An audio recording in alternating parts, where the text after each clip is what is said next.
बोली वृंदावन में हरिलाल की जय। आप सभी का हमारे YouTube चैनल में स्वागत है। और 19 तारीख रविवार के दिन की जो मोहिनी एकादशी है, इस व्रत की क्या कथा है।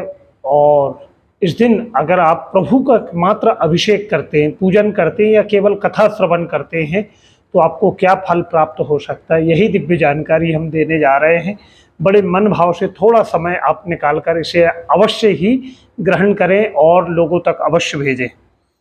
तो वैशाख मास शुक्ल पक्ष की जो एकादशी है, मोहिनी एकादशी है, और यह 19 तारीख को हस्त नक्षत्र में उदय तिथि के अनुसार है। धर्मराज युधिष्ठिर कहने लगे कि श्री कृष्ण जी, वैशाख मास की शुक्ल पक्ष की एकादशी का क्या नाम है, इसकी क्या विधि है, क्या विधान है, आप विस्तार पूर्वक हमें बतलाएं। तब भगवान श्री कृष्ण देवकी नंदन कहने लगे कि हे धर्मराज, मैं आपसे एक पुरातन कथा कहता हूं जिसको महर्षि वशिष्ठ जी ने श्री रामचंद्र जी से कहा था। श्री रामचंद्र जी कहने लगे, हे गुरुदेव, आप मुझे कोई ऐसा व्रत कहिए जिससे समस्त पाप और दुख नष्ट हो जावे। मैंने जनक नंदिनी श्री सीता जी के वियोग में बहुत दुख भोगा, अतः आप कोई ऐसा व्रत बतलाएं जिससे मेरा मन शांत हो। तब महर्षि वशिष्ठ जी कहने लगे, हे कौशल्यानंदन राम, आपने बड़ा सुंदर प्रश्न किया। आपकी बुद्धि अत्यंत शुद्ध और पवित्र है। आपके नाम के स्मरण मात्र से ही मनुष्य पवित्र हो जाते हैं, इसीलिए आपका यह प्रश्न लोक हित में अवश्य आएगा। वैशाख मास के शुक्ल पक्ष की जो एकादशी होती है उसका नाम मोहिनी है। इस एकादशी के व्रत करने से मनुष्य के समस्त पाप एवं दुख कट जाते हैं। इसके व्रत के प्रभाव से मनुष्य जो मोह जाल में उलझा हुआ रहता है, उस बंधन से वह मुक्त हो जाता है। अतः हे राम, इस एकादशी का व्रत दुखी मनुष्यों को अवश्य ही करना चाहिए। मोहिनी एकादशी के व्रत में मनुष्य के समस्त पाप भस्मीभूत हो जाते हैं। इसकी बड़ी दिव्य सुंदर सी एक कथा है। हे राम, इसे तुम ध्यान पूर्वक श्रवण करो। सरस्वती नदी के किनारे एक भद्रावती नामक नगरी बसी हुई थी। उस नगरी में सोमवंशी घृतमान नामक एक राजा निवास किया करते थे। उसी नगरी में एक धन धान से पूर्ण पुण्यवान वैश्य निवास किया करता था। उसका नाम धनपाल था। वह अत्यंत धर्मात्मा तथा विष्णु भक्त था। उसने नगर में अनेक भोजनालय, प्याऊ, कुएं, तालाब, धर्मशाला आदि बनवाए। उसने सड़कों के किनारे आम, जामुन, नीम आदि के नाना प्रकार के फलदार वृक्ष लगाए। उस वैश्य के 5 पुत्र थे। उसका सबसे बड़ा पुत्र अत्यंत पापी था।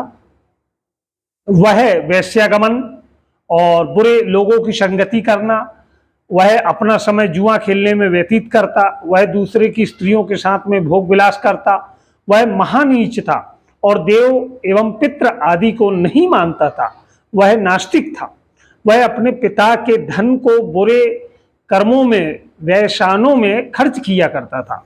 वह मद्यपान, मांस भक्षण किया करता था। इस पर उसके पिता, भाई तथा कुटुंबजनों ने उसे अपने घर से निकाल दिया और उसकी सभी ने घोर निंदा करने लगे। घर से निकलने के बाद वह अपने आभूषणों तथा वस्त्रों को बेचकर रहने लगा। धन नष्ट हो जाने पर वेश्याओं तथा गुंडों ने भी उसका साथ छोड़ दिया। अब वह भूख और प्यास से दुखी रहने लगा। अब उसने चोरी करने का विचार किया और रात्रि में चोरी करने लगा। एक दिन वह पकड़ा गया, परंतु सिपाही ने वैश्य का पुत्र जानकर उसे छोड़ दिया। वह दूसरी बार फिर पकड़ा गया और राजा ने उसे कारागार में बंद कर दिया। कारागार में राजा ने उसको बहुत दुख दिए और उसको नगर छोड़ने को कहा। अंत में वह दुखी होकर अपनी नगरी को छोड़ गया और जंगल में पशु पक्षियों को मार मार कर खाने लगा।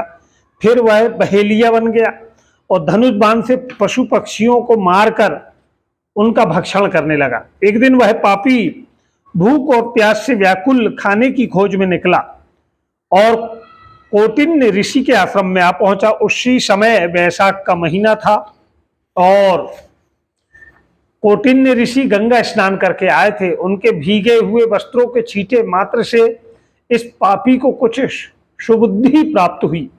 वह पापी मुनि के पास जाकर हाथ जोड़कर कहने लगा, हे मुनीश्वर, मैंने अपने जीवन काल में केवल पाप ही किया। अब उन पापों से छूटने का कोई साधारण और बिना धन के आप कोई उपाय बतलाएं, क्योंकि मेरे पास तो अब कुछ धन वैभव कुछ भी नहीं है। तब ऋषि कहने लगे, तू ध्यान देकर सुन, तू वैशाख मास के शुक्ल पक्ष की एकादशी का व्रत धारण कर। इस एकादशी की कथा श्रवण कर। इस एकादशी का नाम मोहिनी है।